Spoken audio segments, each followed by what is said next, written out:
మీ business ఏదైనా మీ ఊర్లో promotion చేయాలంటే అది సుమన్ టీవీతోనే సాధ్యం. ఇప్పుడే సంప్రదించండి.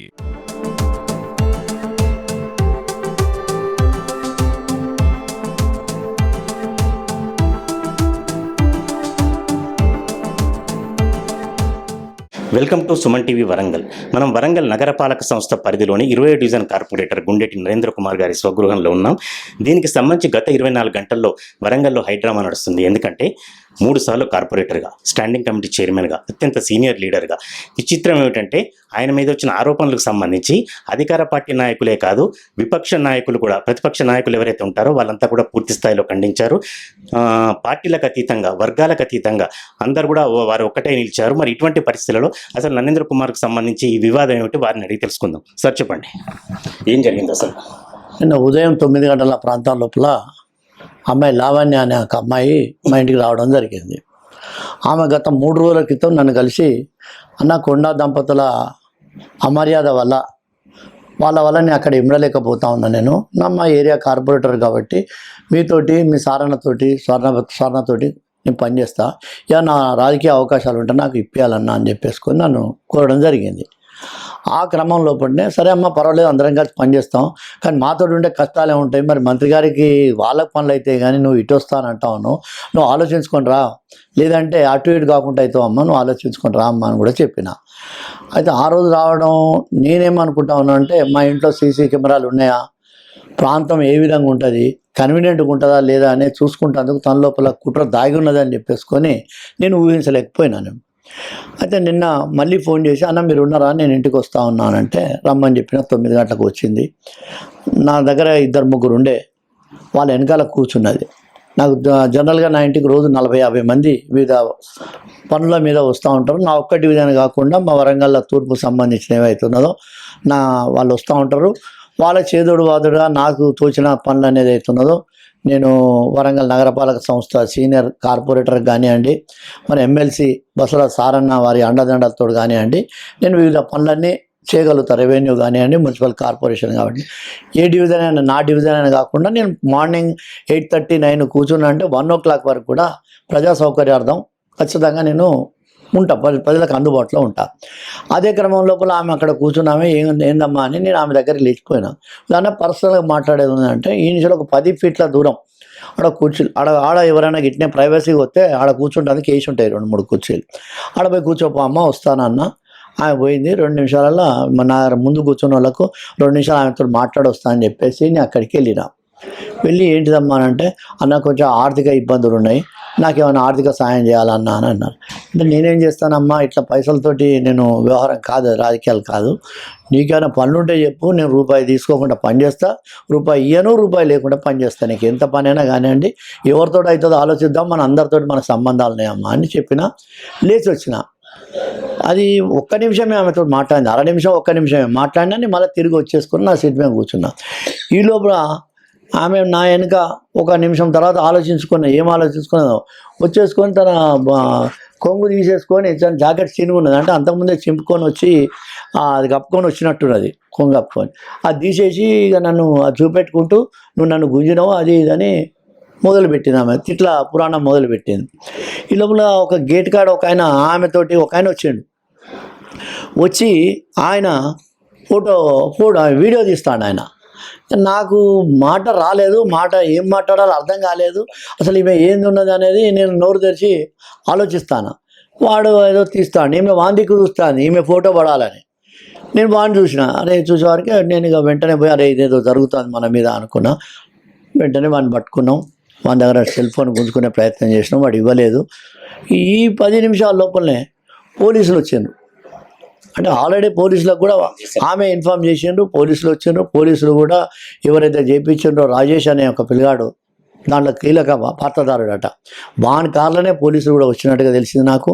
వాళ్ళు గేట్ దగ్గర పోలీసులు పెట్టుకొని వచ్చేసుకొని ఇదొక కావాలని ఒక పథకం ప్రకారంగా చేయడం జరిగింది.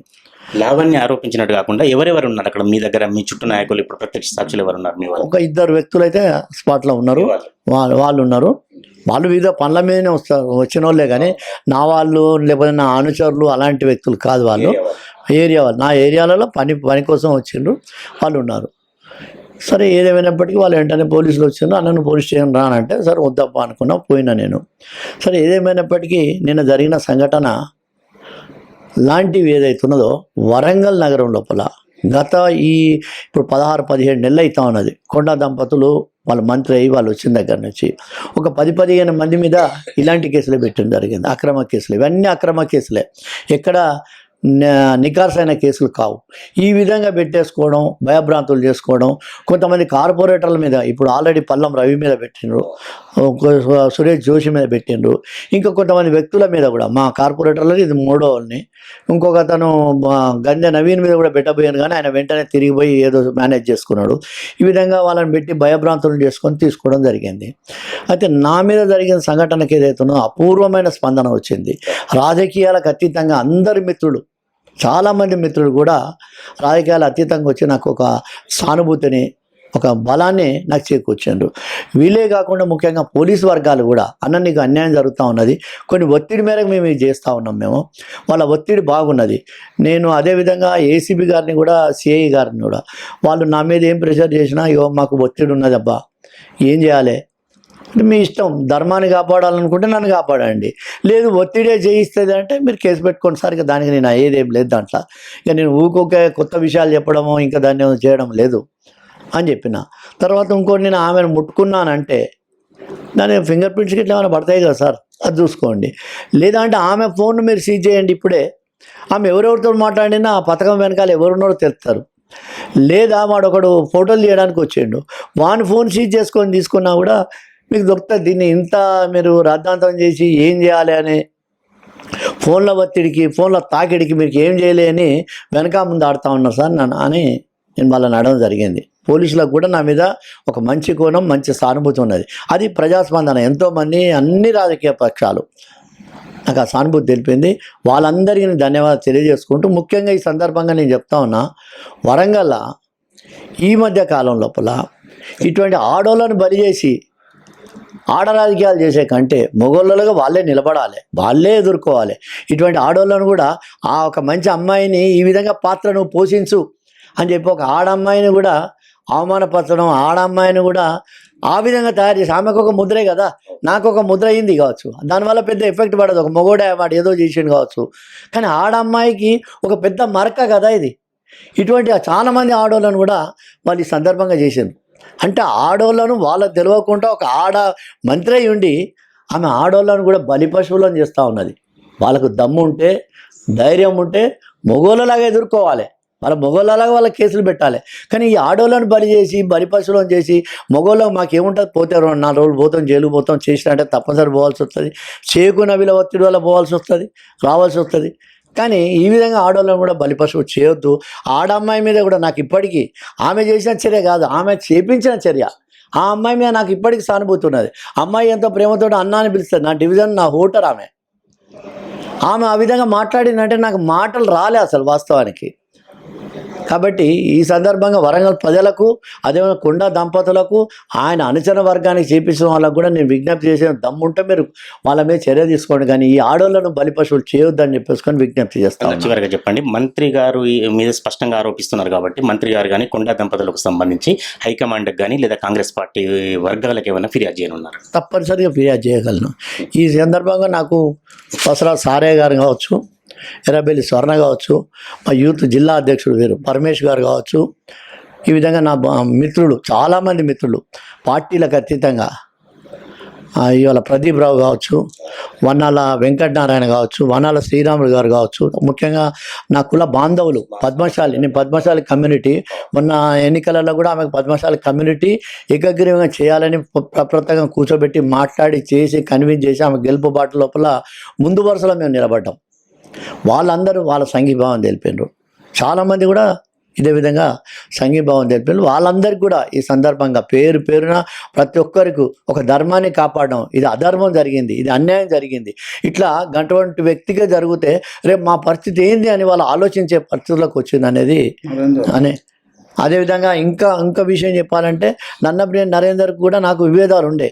అతను కూడా నాకు ఫోన్ చేసి అన్న నీకు అన్యాయం జరిగిందన్న నేను గ్రహించినన్నా నేను పొద్దున నీ ఇంటికి వస్తానేనని చెప్పి ఆయన కూడా ప్రెస్ మీట్ పెట్టి ఆనంకొండ నుంచి రాకేష్ రెడ్డి గారు, ఆనంకొండ నుంచి ఎమ్మెల్యే రాజేందర్ రెడ్డి గారు, ఈ విధంగా అందరూ వచ్చి వాళ్ళ యొక్క సంఘీభావాన్ని నాకు తెలపడం నాకు ఎంతో ఆనందాన్ని, నన్ను పతనం చేయాలి ఏదైతే అనుకున్నారో బంతిని అంతకంటే ఎక్కువ ఎత్తున నేను లేచినట్టుగా భావిస్తా ఉన్నా. నేను కేసుని ఎట్లా ఎదుర్కోబోతున్నారు, తర్వాత ఈ కేసుకు సంబంధించి ఇప్పుడు కొంతమంది రాజేష్ అనే వ్యక్తి ఉన్నాడు, ఇవన్నీ మీరు ఆరోపిస్తున్నారు కదా, దీనికి సంబంధించి అన్ని కూడా వీడియో ఫుటేజ్లు కానీ లేకపోతే ఆడియోకి సంబంధించినవి కానీ మీరు ఇస్తున్నారా?